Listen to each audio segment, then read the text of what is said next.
ఇక్కడి వరకు వచ్చామంటే వన్ అండ్ ఓన్లీ రష్మిక గారి వల్ల. ఆవిడ సపోర్ట్ నేను ఎప్పటికీ మర్చిపోలేను. చాలా ఇంపార్టెంట్ థింగ్ ఒకటి షేర్ చేసుకోవాలని ఒక 1 ఇయర్ నుంచి నా మైండ్లో ఉంది. ఆ సందర్భం నాకు రాలేదు. ఈ కథ విన్న తర్వాత రష్మిక గారు ఓకే చేసిన తర్వాత నేను రష్మిక గారు మేనేజర్ని 2 డేస్ ఫాలోఅప్ చేశా కలుద్దామని. సో బేసికలీ రెమ్యూనరేషన్ మాట్లాడదామని. 2 డేస్ తర్వాత మేనేజర్ పెద్ద రెస్పాండ్ అవ్వట్లేదు. సో నేను రష్మిక గారి దగ్గరికి వెళ్ళాను. వెళ్తే ఆవిడ ముందు ఈ సినిమా తీయండి, సినిమా రిలీజ్ అయిన తర్వాత నాకు రెమ్యూనరేషన్ ఇవ్వండి, ఈ సినిమా నేను రెమ్యూనరేషన్ రిలీజ్ తర్వాతే తీసుకుంటాను, నాకు ముందు ఏమీ వద్దు అని చెప్పి మాకు ఒక కాన్ఫిడెన్స్ ఇచ్చి మమ్మల్ని ఇంత డ్రైవ్ చేశారు, ఇంత దూరం తీసుకొచ్చారు. సో అంటే ఒక సినిమా ఆ మాట మాకు చాలా పెద్దది. అంటే ఒక కథని ఎంత నమ్మారు, ఒక సినిమా మమ్మల్ని మా మీద ఎంత నమ్మకంతో మాకు ఈ అవకాశం ఇచ్చారని నేను చాలా హ్యాపీ ఫీల్ అవుతున్నాను. సో నేను నిజంగా అసలు అంటే చాలామంది స్టార్స్ ఉంటారు. ఈ సినిమా షూటింగ్ మేము ఎలా చేసామంటే రష్మిక గారు బ్యాక్ టు బ్యాక్ పుష్ప 2 వేరే ఫిలిమ్స్ అంటే Bombay, Hyderabad back to back shootings జరుగుతున్న టైంలో ఆ గ్యాప్లో మేము ఈ సినిమా చేసాం. అంటే మా సినిమాకి డేట్స్ ఇవ్వడం కోసం రష్మిక గారు ఆల్మోస్ట్ 2-3 మంత్స్ సరిగ్గా నిద్రపోలేదు. అంటే 2-3 అవర్సే నిద్రపోయారు పర్ డే. నైట్ అంతా పుష్ప 2 షూటింగ్ చేసి నైట్ 2 o'clock ప్యాకప్ చేసుకున్న తర్వాత మార్నింగ్ 7 o'clockకి మా సెట్లో విత్ మేకప్ ఉన్నారు.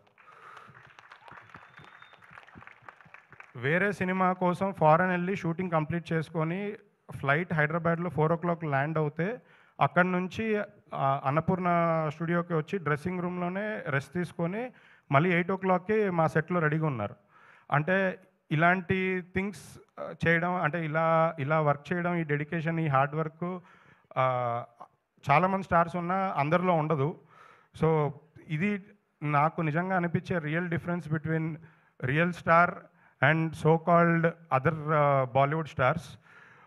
అంటే తను pan India star, but still ఇంత డిఫరెన్స్ ఈ మధ్యకాలంలో అసలు నేను చూసి ఫస్ట్ షాక్ అయ్యాను. మా సినిమాకి తను ఇచ్చిన సపోర్ట్, తను మా సినిమాకి రియల్ హీరో, మా అందరి హీరో.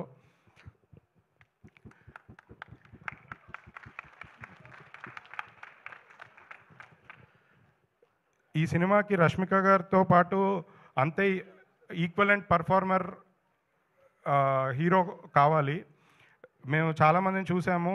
మాకు దసరా తర్వాత మాకు ఒక జెమ్ డైమండ్ దొరికారు, అది దీక్షిత్.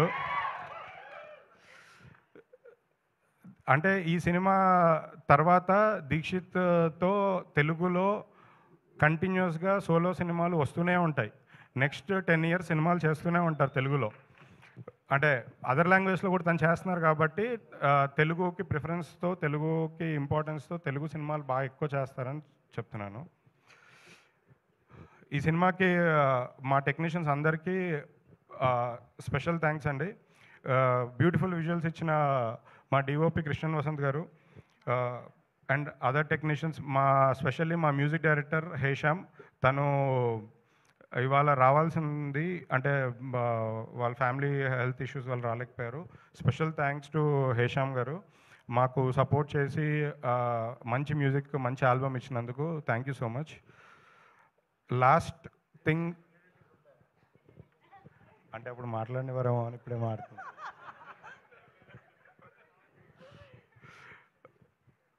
నాకు గాడ్ ఫాదర్, మా అందరికీ ఆయనే ఇన్స్పిరేషన్, అరవింద్ గారు.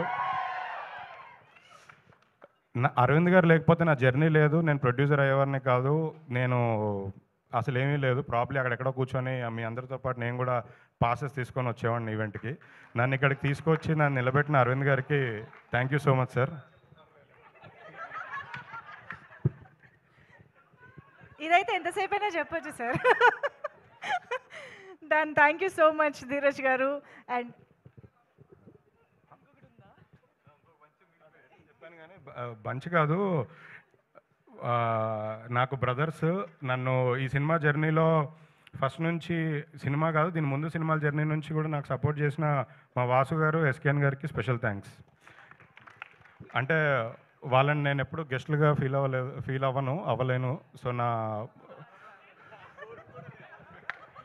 లేదన్న ఆప్షన్ లేదు. Thank you so much Dheeraj గారు. బన్నీవాస్ గారు గెస్ట్ కాదన్నారు. సో ఇప్పుడు ప్లీజ్. వాసు గారు ఇప్పుడు ఒక అగ్రెసివ్ స్పీచ్ ఇస్తారు. లేదు, no controversies, nothing, very cool. ఆ కాంట్రవర్సీకి ఆయనతో తిట్టినని తిట్లు నేను మా ఫాదర్తో కూడా తినలేదు. అందుకని ఈరోజు ఒళ్ళు చాలా జాగ్రత్తగా దగ్గర పెట్టుకునే మాట్లాడతాను సార్. అందుకే టైట్ షర్ట్ కూడా వేసుకొచ్చాను సార్. వైరల్ ఇమ్మంటారు, మళ్ళీ ఆయన వైర్ పెట్టి కొడతారు తర్వాత. సో ఇంకొక అట్లీస్ట్ 4-5 నెలలు no virals, nothing, only viral ఫీవర్లు వస్తున్నాయి ఈ మధ్యలో. ఫస్ట్ ఆఫ్ ఆల్ ఈ సినిమా గురించి మాట్లాడాలి అంటే, దీక్షిత్ గారు నిన్న నైట్ అరవింద్ గారు అక్కడ ఎడిటింగ్ రూమ్లో ఉంటే లాస్ట్ హాఫ్ అన్ అవర్ వెళ్ళి నేను సినిమా చూడటం జరిగింది. అంటే సినిమా ముందు ఏంటి ఇవన్నీ ఇంకా చూడలేదు కాబట్టి దాని గురించి మాట్లాడతాం కన్నా కూడా లాస్ట్ హాఫ్ అన్ అవర్ నేను చూసింది అయితే నాకు ఆయన అయితే బ్రెయిన్లోంచి పోవట్లేదు లాస్ట్ నైట్. అంటే నేను బయటకు వచ్చిన తర్వాత మీ మీద ఎంత కోపం వచ్చిందంటే ఆ క్యారెక్టర్లోని, అంటే ఏసైనా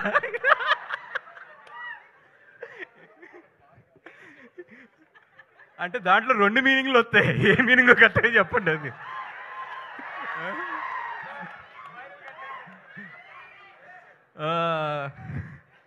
సరే సార్,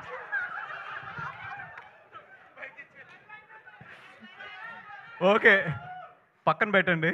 పెడితే సెకండ్ థింగ్, ఈ సినిమా దీక్షిత్ అంటే నేను చెప్పాను కదా అంత ఇంటెన్సిటీ ఉంటుంది లాస్ట్ నేను చూసిన హాఫ్ అన్ అవర్ అయితే.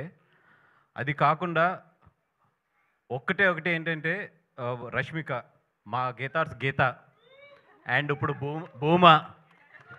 అంటే రష్మిక అనే కన్నా కూడా ఇండియన్ రష్మిక అంటాం కరెక్ట్ ఏమో, అదే కరెక్టా? Yes boss.